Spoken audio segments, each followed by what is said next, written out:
We get a question just the other day from one of our members that asked, how long do we need to keep employment records? Now, we've had a lot of discussion on how long to keep medical records, but this is a good question. How long do you need to keep employment records for your employees? Well, there's a variety of different statutes that from the state as well as from the federal government. Most of the state provisions really point to the federal government outside of some access to your employees, if you will, and set those aside. Really, we're talking about retention here. So who are the entities that really are going to govern this? Well, there's three primary entities that are going to lay down some specifics. It's the IRS, of course.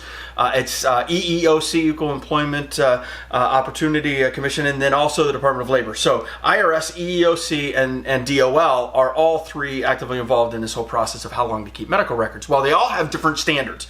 The IRS wants you to keep the employment tax-related records. Well, here's the issue: is some of the tax-related records could stem and help support an independent contractor versus an employee, or vice versa. And so a lot of the employment records are going to be important. And of course, a lot of employment record really leans to actions taken in regards to payroll. And so that's important to keep. And so what they say is 4 years past the due date or the pay date of the tax, whichever is later. So 4 years past the due or the pay date of the tax. Now, EEOC says you need to keep those between 1 and 4 years, and it depends on all of the different circumstances. Department of Labor, however, they say that your employment records should be kept between 2 and 3 years.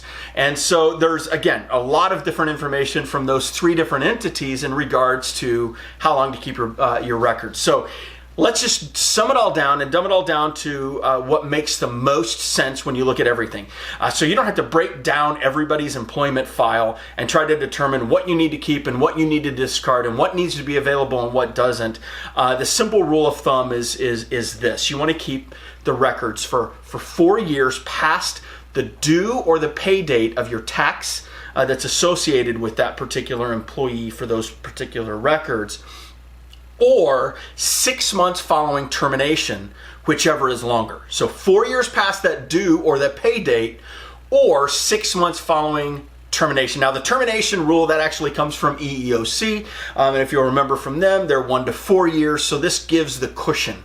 So the appropriate time frame to keep your medical records is 4 years past the due or the pay date of the tax, whichever is later, or 6 months after termination, whichever is greater. Hopefully this helps you out. We'll catch you next week.